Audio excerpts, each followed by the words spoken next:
Ele me chamou de antiquado na frente de toda a equipe de estratégia, esboçando aquele sorrisinho debochado como se tivesse descoberto a gravidade. E ainda tentou me explicar meu próprio esquema de compliance usando um fluxograma que claramente havia copiado do LinkedIn. Eu nem perdi tempo corrigindo. Fiquei ali sentado, tomando o mesmo café ruim da copa que bebo há 19 anos, enquanto ouvia Lucas, recém-saído de algum MBA comprado com o dinheiro do diretor financeiro Hitch, chamaram-lhe os alertas de auditoria de gargalos paranoicos. Essa foi a minha primeira pista real. Não se tratava de otimização, tratava-se de apagar. As pessoas acreditam que silêncio é sinal de fraqueza. Pensam que tempo de casa significa cansaço demais para reagir. É por isso que os executivos adoram funcionários antigos, até lembrarmos a eles que fomos nós que erguemos a estrutura sobre a qual ainda caminham. Lucas não sabia diferenciar registros de risco de protocolos de acesso. Ele achava que segregação de funções se resumia a mapas de assentos. Ainda assim, de alguma forma, essa bomba relógio ambulante de nepotismo conseguiu o título de diretor de eficiência operacional. Sem entrevistas, sem experiência em sistemas, apenas uma voz reciclada de palestrante do TED e um sobrenome que fazia o RH se curvar como se estivéssemos em 1954. Antes de Lucas aparecer, meus dias eram um ciclo de ventos calmos. Sem alarde, apenas registros limpos, pipelines funcionando perfeitamente, sem interrupções. Treinei todos os estagiários que me designaram.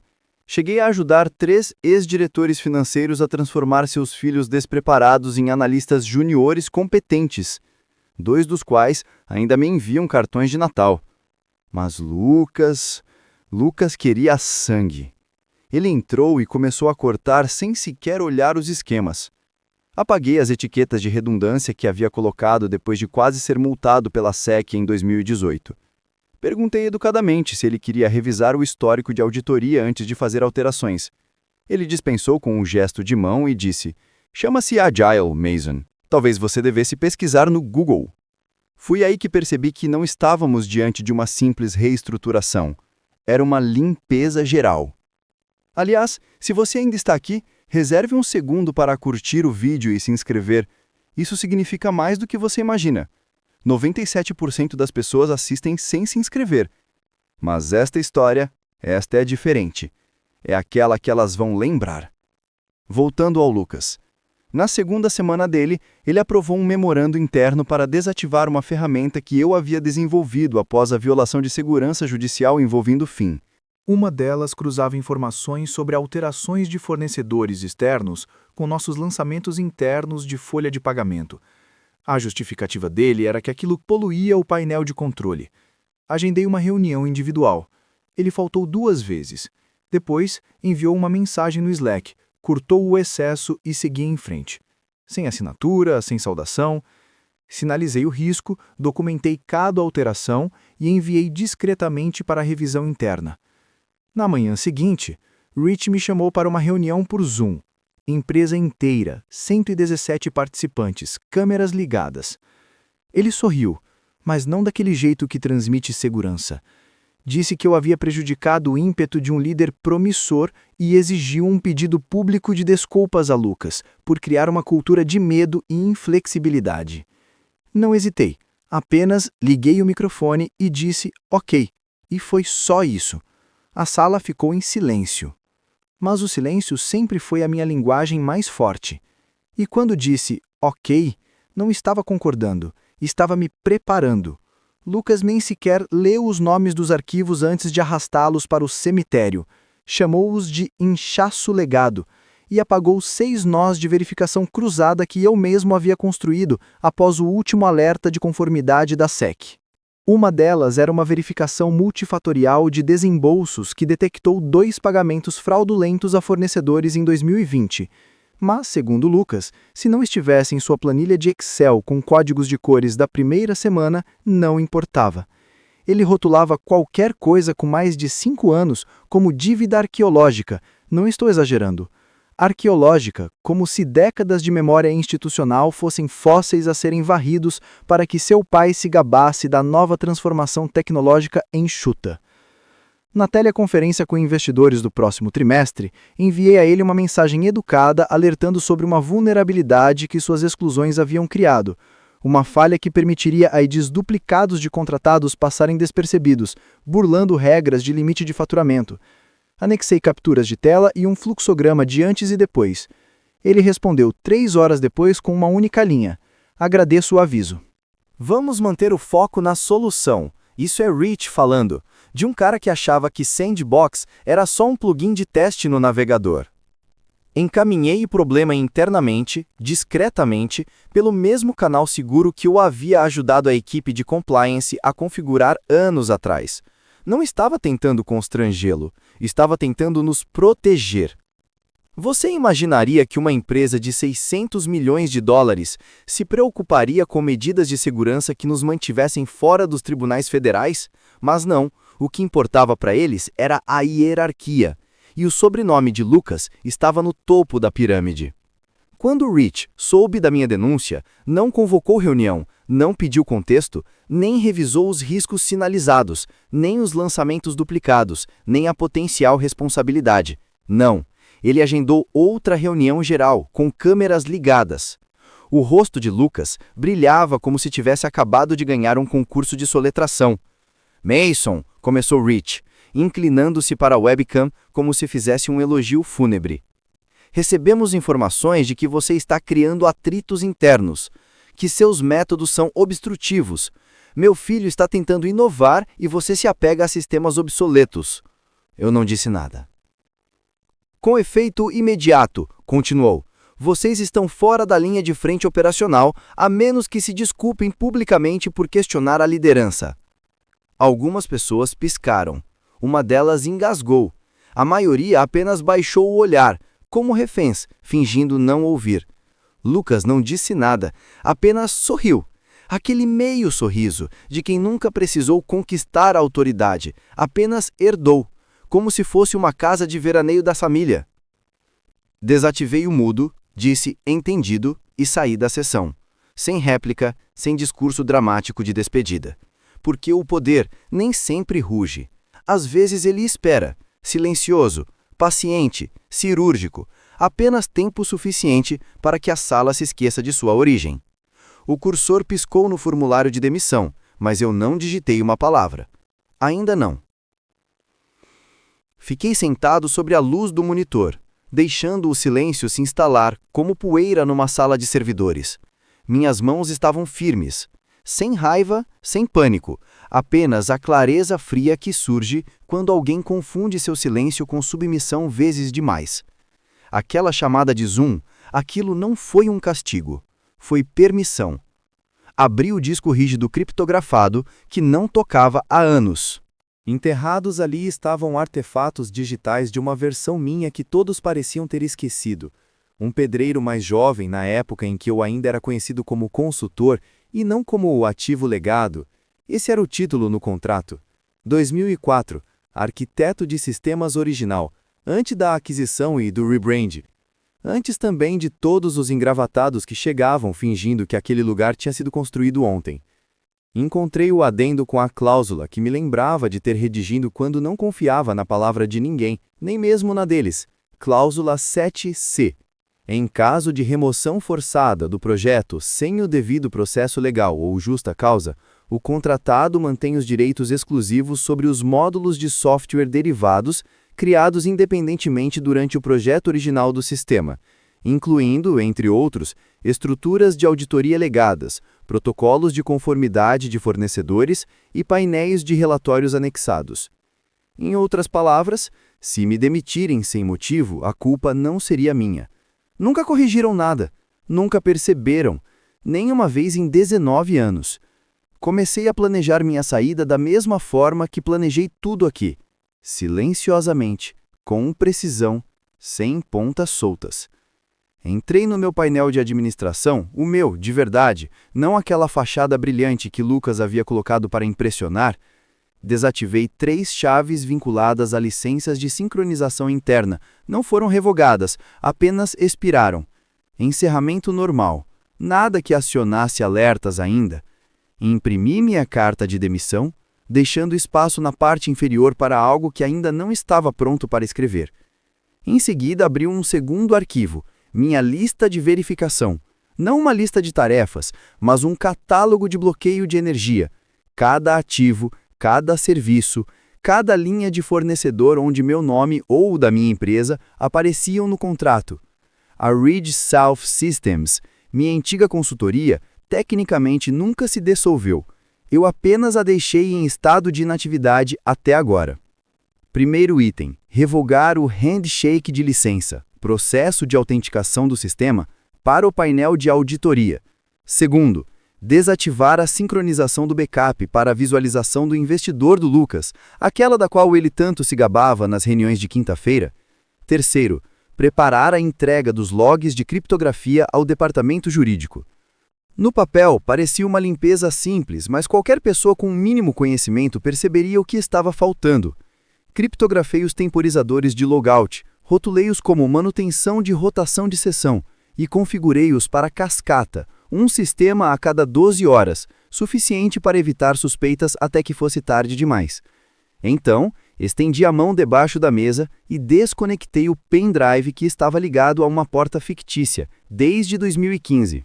Dentro dele, a última cópia funcional dos registros de conformidade.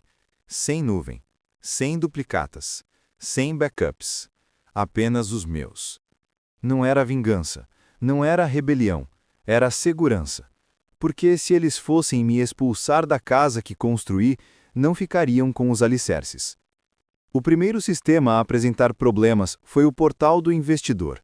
Apenas um erro de timeout temporário, nada catastrófico ainda. Lucas provavelmente achou que era uma falha do servidor ou que havia esquecido de renovar um token. Quase pude ouvi-lo culpando algum terceirizado desconhecido em Bangladesh antes mesmo de abrir o log de erros. Mas, se tivesse verificado, teria visto a linha de status. O ping da licença retornou um novo handshake inativo. Esse handshake costumava ser automático, até eu desativá-lo. Enquanto isso, o painel que ele adorava exibir, o tal Apollo Metrics, como se tivesse lançado a ferramenta à lua, piscava, carregava blocos em branco e depois congelava. Ele havia programado para puxar dados de uma tabela de visualização ao vivo que eu havia escondido atrás de um firewall secundário, um filtro que eliminava entradas de teste, fornecedores fantasmas e ambientes fictícios. Sem minha chave, nada foi detectado. Lucas viu apenas uma tela branca onde deveriam aparecer os dados da demonstração para investidores. Mesmo assim, ninguém suspeitou de nada. Essa é a beleza das saídas silenciosas, todos ocupados demais com a próxima reunião para notar o que parou de funcionar até que as luzes da casa se apaguem completamente. O departamento jurídico finalmente percebeu a pista. Uma renovação de contrato de fornecedor foi sinalizada automaticamente para revisão. O nome? Ridge South Systems LLC, minha empresa, minha identidade original de consultoria antes da fusão. Tecnicamente, nunca havia sido absorvida. Alguém do setor de compras encaminhou o documento com alerta vermelho para o departamento jurídico. Imaginei um advogado júnior examinando os metadados, se perguntando por que aquela empresa inativa acabara de gerar um alerta de conflito de licença. Eles acabariam descobrindo, mas não antes que o efeito dominó terminasse. Entrei no RH com minha carta de demissão impressa e dobrada. Deslizei-a pela mesa com um crachá preso como detalhe insignificante. A recepcionista deu um sorriso exagerado. Ah, você está mudando de departamento? Não respondi. Apenas acenei com a cabeça, murmurei, obrigado pelo seu tempo, e saí antes mesmo que as portas de vidro se fechassem. Ela não abriu a carta. De qualquer forma, não teria entendido a última página, com um resumo dos direitos derivados anexos e registro de data e hora dos meus últimos acessos. Lá fora, garoava. Não era uma tempestade, ainda não, mas suficiente para sentir que o ar havia mudado. De volta ao escritório, eu sabia que estavam se desdobrando, só que não pelos motivos certos. Provavelmente, Lucas tentava prever o problema, culpando a latência da AWS. O departamento jurídico sinalizava contratos expirados com termos como exposição a sistemas legados. e o diretor financeiro provavelmente ensaiava um discurso para a teleconferência trimestral sobre otimização interna, sem perceber que a base já estava rachada sob seus pés. Essa era a fase invisível, a parte em que todas as peças se desalinhavam ligeiramente, não quebravam, apenas se desconectavam. E quando você desconecta fios suficientes, até a tapeçaria mais bonita começa a se desfazer. Lucas entrou na manhã de segunda-feira como se tivesse acabado de negociar a paz mundial.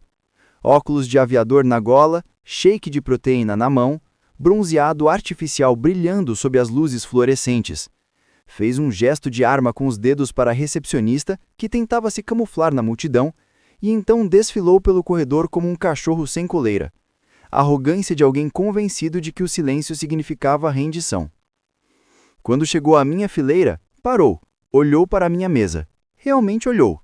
Sem xícara de café, sem a parede de post-its, sem a munhequeira meio usada que costumava deixar perto do teclado. Apenas o vazio silencioso e monótono de alguém que saíra com um propósito.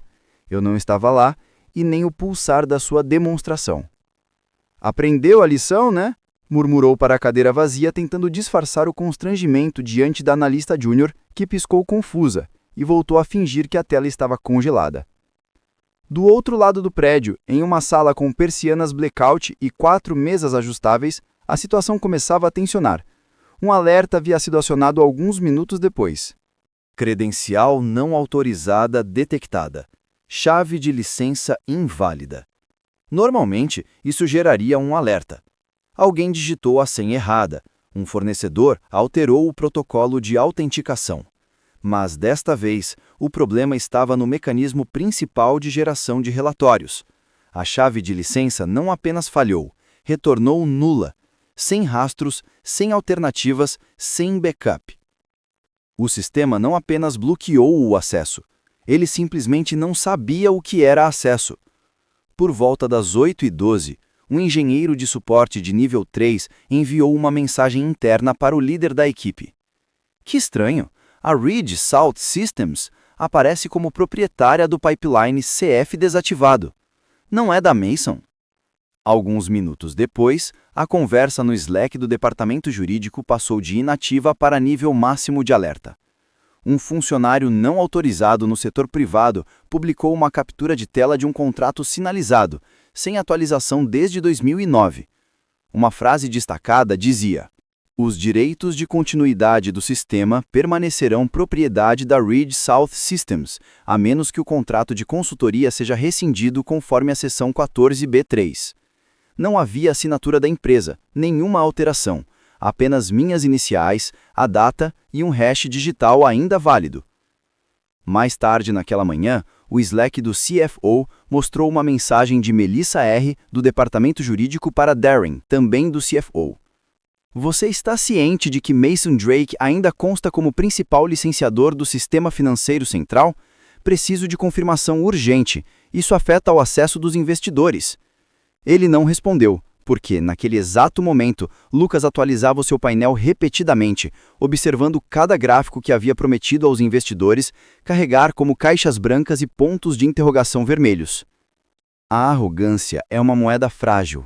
Uma manhã ruim, uma falha na sincronização de dados, uma cláusula contratual mal escondida, e, de repente, você não é mais o futuro da empresa. Você é apenas o garoto que quebrou os panos tentando pintar a cozinha. Lucas provavelmente achou que eu estava blefando, que voltaria com um pedido de desculpas forçado e um sorriso de camaradagem. Mas presumir silêncio é confiar em submissão. Às 9h03, metade dos pacotes pré-apresentação ao conselho havia falhado na validação. Cada botão de exportação retornava um amigável erro 502, seguido da mensagem: tente novamente mais tarde. Mas não havia mais tarde. Aqueles relatórios estavam programados para meio-dia. Sem eles, o alinhamento dos investidores se desfez como café derramando sobre azulejo. Lucas havia parado de sorrir. O chefe de finanças andava de um lado para o outro. A analista júnior, coitada, tentava copiar e colar capturas de tela e um backup do PowerPoint. Mas os gráficos não estavam apenas quebrados, eles não existiam. Os conjuntos de dados por trás deles haviam desaparecido ou, melhor dizendo, estavam selados. O caminho de acesso no qual confiaram por anos não estava mais disponível. Às 9h26, Melissa, do departamento jurídico, abriu a porta de vidro da sala do diretor financeiro sem bater. Darren não levantou o olhar. Estava encarando uma janela em branco do Slack, os dedos pairando sobre o teclado, como se pudesse digitar o pedido de desculpas por ele. "Você demitiu Mason publicamente?" perguntou, ofegante, segurando 3 páginas impressas, grampeadas e com etiquetas fluorescentes. Ele piscou. "O quê? Você o demitiu publicamente?" Ela repetiu mais devagar. "Em uma reunião geral da equipe." Ele se recostou. Disse para ele se desculpar ou renunciar, e ele respondeu, "Ok." Melissa o encarou como se tivesse confessado um incêndio criminoso. "Meu Deus!" sussurrou, depois mais alto. "Você não pode fazer isso! Não com o contrato dele! Não com essa cláusula em vigor!" Ela bateu com as páginas na mesa. "Cláusula 7C", disse apontando para o parágrafo destacado. "Ele mantém os direitos de software derivado e as licenças de propriedade intelectual vinculadas ao seu status de consultor. Se for removido sem justa causa ou processo legal, ele é proprietário das ferramentas, painéis de controle, modelos de auditoria e mapeamento de arquivos. Não é propriedade intelectual da empresa." É propriedade intelectual dele. Licenciamos a tecnologia através da Reed Salt sob termos de consultoria ativa. Você acabou de romper o contrato. O diretor financeiro empalideceu. Isso foi há 20 anos, certamente não era verdade. Melissa interrompeu. O contrato foi renovado em 2018. Solicitamos uma prorrogação quando entramos na fase 2 de conformidade. Assinatura de Mason sem contra-assinatura de executivo. O sistema se adaptou aos termos dele. Mas ele é apenas um contratado. Ele era co-arquiteto, retrucou ela. E agora é um fornecedor hostil. Às 10h04, 4 investidores já haviam solicitado o pacote final. Nenhum conseguia acessar os arquivos. O sistema continuava redirecionando para uma página de licença desativada, com um banner. Entre em contato com a Reed Salt Systems para autorização. Era eu. Aquele banner dizia Powered by. Eu o troquei no fim de semana. Lucas se trancou em uma sala reservada. Imagino que pesquisava no Google como solicitar autorização emergencial do fornecedor. Mas não havia. Não para isso. Não para algo construído à mão, linha por linha, por alguém que não confiava em entregar as chaves para quem nunca leu o maldito mapro. O que chamavam de obsoleto era poder de negociação. E agora estavam vendo-o escapar entre os dedos. A reunião de emergência do conselho foi marcada para as 10h30 em ponto. Todos os executivos liberaram agendas. Nenhuma pauta, nenhuma apresentação, apenas um único assunto enviado pelo gabinete do presidente. Exposição à conformidade, revisão imediata necessária. O primeiro slide não era um gráfico. Era uma tela em branco com uma linha de texto vermelho. Arquivo de auditoria do 3º trimestre, não encontrado. Foi aí que os murmúrios começaram. A reformulação de eficiência de Lucas não era só cosmética. Na pressa de parecer enxuto, ele apagou a única instância da árvore de logs de conformidade do 3º trimestre, aquela que o havia alertado para não excluir. Sem controle de versão, sem cópias de sombra, sem redundância na nuvem. Ele havia sobrescrito tudo com um painel personalizado, que parecia limpo até você tentar explorar os detalhes e não encontrar nada. Pior, aquele registro de auditoria não era opcional. Era exigência regulatória para 2 contratos federais sobrepostos. A simples ausência já era motivo para a investigação, e agora não dava para falsificar backup algum, não com as discrepâncias de data e hora se espalhando pelos metadados. Alguém perguntou sobre opções de recuperação. O departamento jurídico respondeu em uma frase curta. Mason Drake era o único responsável pelo arquivo criptografado. Silêncio. Foi nesse momento que o clima mudou de pânico para medo genuíno. Da descrença ao cálculo. Eu não era apenas o cara que tinha saído. Agora era a única pessoa na Terra que sabia onde os esqueletos da auditoria estavam enterrados e como desenterrá-los corretamente. Por volta das 11h12, meu telefone vibrou. Um e-mail particular, não do diretor financeiro, nem do departamento jurídico, mas de Emily, assistente do CEO. Alguém com quem eu trabalhava há anos de forma discreta. Antes do Slack bagunçar tudo, trocávamos post-its entre compliance e jurídico. Assunto? Bode Mason, espero que esteja bem. Sei que a situação se agravou. Você estaria disposto a conversar? Sem segundas intenções, apenas uma chance de desabafar. Emily. Não respondi de imediato. Fiquei sentado à mesa da cozinha, observando a luz mudar na tela do laptop, imaginando quantos finalmente perceberam que redundante não significa substituível. Eu não era mais funcionário, nem terceirizado. Eu era um risco, uma barreira de proteção, um ponto único de falha que não haviam documentado porque nunca imaginaram precisar. Agora não tinham escolha a não ser perguntar. A pressão não vinha da raiva, não vinha de ameaças. Surgia de eu ser a última pessoa que ainda sabia como tudo realmente funcionava. E isso, de repente, me tornou insubstituível. Nunca mais voltei. Nem ao prédio, nem ao leitor de crachás, nem mesmo à garagem com a mancha de óleo, onde sempre estacionava para esconder o pequeno vazamento do carro. Que fiquem com suas cabines de vidro e torneiras de kombucha. Não havia interesse em volta triunfal. Eu não estava com raiva.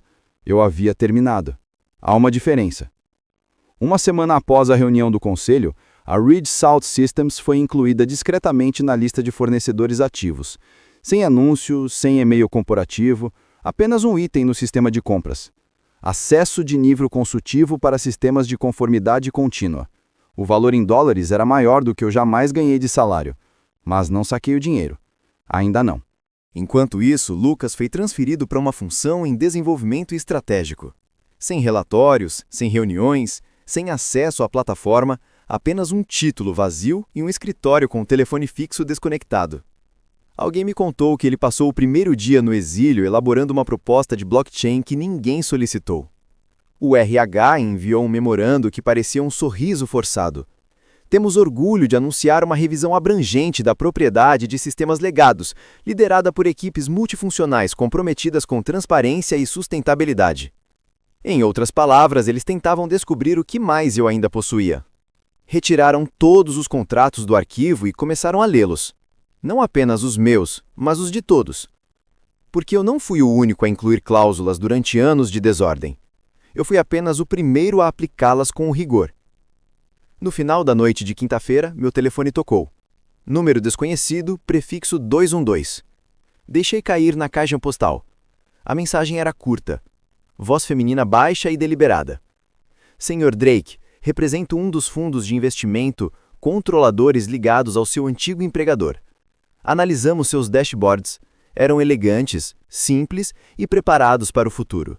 Temos interesse em conversar sobre oportunidades de consultoria caso esteja aberto a isso. Ela não disse para quem trabalhava. Não precisava. Pessoas assim não ligam a menos que todos já tenham combinado. Recostei-me na cadeira, deixando a informação me assimilar. Não foi triunfo, nem vingança. Apenas o zumbido silencioso do equilíbrio sendo restaurado. Eles não me queriam de volta por gostar de mim. Me queriam porque finalmente perceberam que eu não era ornamental. Eu era essencial. Não desmantelei o império deles. Não vazei documentos. Simplesmente recuperei o que era meu e apaguei as luzes ao sair. Deixe-os tatear no escuro por um tempo. Descobri que é difícil substituir uma fundação quando você nunca se preocupou em saber quem assentou os tijolos.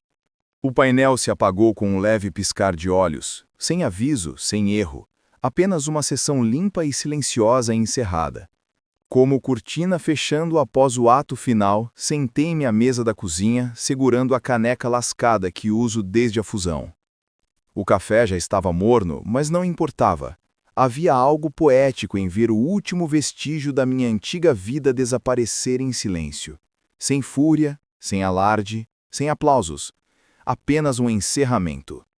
Registros sumiram.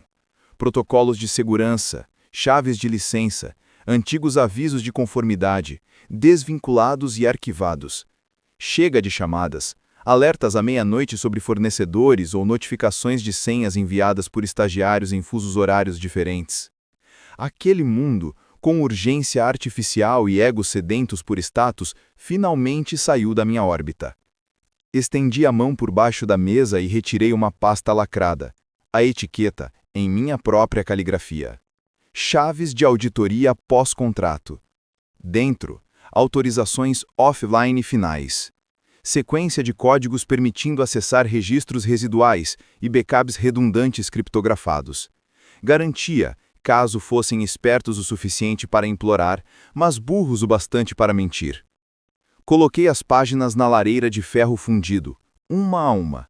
Sem drama, apenas o papel enrolando, escurecendo, desaparecendo na fumaça. O fogo crepitava suavemente, quase como se aprovasse. Meu laptop tocou novamente. Uma mensagem. A última da conversa aberta mais cedo da Emily R. Escritório do CEO. Assunto. Hoje. Mensagem. Ele não leu a cláusula, não é? Dei um leve sorriso. Não tinha lido. Nenhum deles tinha lido. Por 19 anos, leram contrato superficialmente, presumiram lealdade e usaram títulos como fornecedor como se significasse descartável. Mas alguns fornecedores não usam crachá. Alguns constroem o cofre e memorizam cada saída antes mesmo de você se mudar. Fechei do laptop, deslizei-o pela mesa e olhei pela janela. O mundo parecia o mesmo, mas tudo havia mudado. Pensaram que me remover simplificaria as coisas. No fim, eu era a simplificação. Algumas lições não vêm de pedidos de desculpas. Essa história mostra que conhecimento e experiência são poderosos quando aliados à paciência e à estratégia. Mason Drake não precisava gritar, ameaçar ou impor sua autoridade. Ele deixou que suas ações falassem mais alto do que palavras. O silêncio, muitas vezes subestimado, revelou-se uma ferramenta de controle e proteção de legado. Em um ambiente corporativo, onde títulos e aparências podem enganar, o verdadeiro valor está na profundidade do entendimento e na capacidade de antecipar consequências. A narrativa nos ensina que pressa, arrogância e decisões superficiais podem destruir sistemas complexos e relações profissionais, enquanto a prudência e o planejamento silencioso preservam tudo que é essencial. Mason nos lembra que o respeito pelo trabalho alheio, mesmo não reconhecido, é um ativo intangível de imenso valor, que ninguém pode apagar se for bem guardado e entendido. A lição principal dessa história é que poder e autoridade não garantem controle real. Conhecimento, experiência e estratégia silenciosa são superiores. Lucas tinha títulos, aparência confiante e influência familiar, mas não compreendia os sistemas que manipulava, o que o tornava vulnerável. Mason, por outro lado, entendeu o valor do legado, a importância de cada protocolo e documento, e agiu com precisão sem alarde. No mundo corporativo, muitas vezes quem aparenta liderança é apenas decorativo, enquanto os verdadeiros pilares da empresa são aqueles que conhecem os detalhes invisíveis. Planejamento cuidadoso, paciência e discrição podem virar o jogo sem confrontos diretos, protegendo não apenas seu trabalho, mas também sua integridade e segurança profissional. Agora me diz, você acha que Mason agiu apenas por vingança ou também para proteger o que era dele? Se você estivesse no lugar de Mason, teria reagido de forma tão estratégica ou tentaria confrontar Lucas abertamente? Escreve aqui nos comentários, eu quero muito saber. E não esquece, deixa também o seu comentário com uma classificação de 1 a 10, para mostrar o quanto você gostou, porque assim eu consigo trazer mais vídeos que sejam interessantes para você. Se você ficou curioso com cada movimento dessa batalha silenciosa, curta o vídeo e se inscreva no canal. Aqui você acompanha histórias de estratégia, poder e inteligência corporativa, como essa, sempre com final surpreendente.